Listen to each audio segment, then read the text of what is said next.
students, to today's grammar lesson. Today we're going to do a little bit of practice using commas. This is something that I know can be a little bit challenging in our writing, knowing when we need to use commas and when we don't. So a comma is a type of punctuation.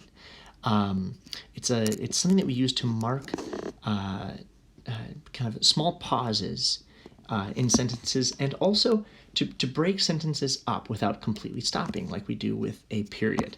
So today I'm just going to show you a little bit about how we can use commas. Now, the first thing you'll notice here is just what a comma looks like, right? It's like a period, but with a little tail. Now, when do we use a comma? So to begin with, we use commas to break up items in a sentence so we know one word from another. So for example, Jeff loves ice cream spaghetti and pizza. Now, hold on a minute. What is ice cream spaghetti? That's not a thing, is it? Oh, maybe it is. Yeah, it looks like that there is such a thing as ice cream spaghetti. Oh, with ice cream spaghetti red sauce. Yum. Now that looks delicious, and actually I wouldn't mind eating some ice cream spaghetti, but when I wrote this sentence, that's not what I meant. I meant that I love ice cream, spaghetti, and pizza. 3 different things, not ice cream spaghetti. As cool as that is, that's not what I meant. So you notice here how we added a comma between ice cream and spaghetti. Now by adding a comma between 2 items in a list, we know that we're not talking about one word. Like ice cream spaghetti, we're talking about 2 different things. So here in this example, we've got some items I might pass out for Halloween. So we've got Reese's, Hershey's, and Sour Patch Kids for Halloween. Now notice here that we have a comma after each item in the list. So in your language notebook, I'd like you to do a little bit of practice with me here.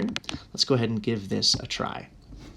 So in our next example here, I mentioned that I like cats, dogs, and lizards. Notice how I have cats, a comma between cats and dogs here to point out that I'm not talking about cat dogs.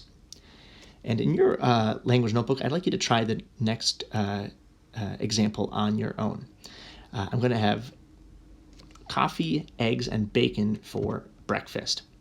Now, you're probably not going to have coffee for breakfast, but maybe you have juice. But let's try this out in your notebook. So where do you think the comma is going to go? Let's go ahead and place that comma. Go ahead and give it a try. You can pause if you need to. And go ahead and unpause when you think you've got the answer.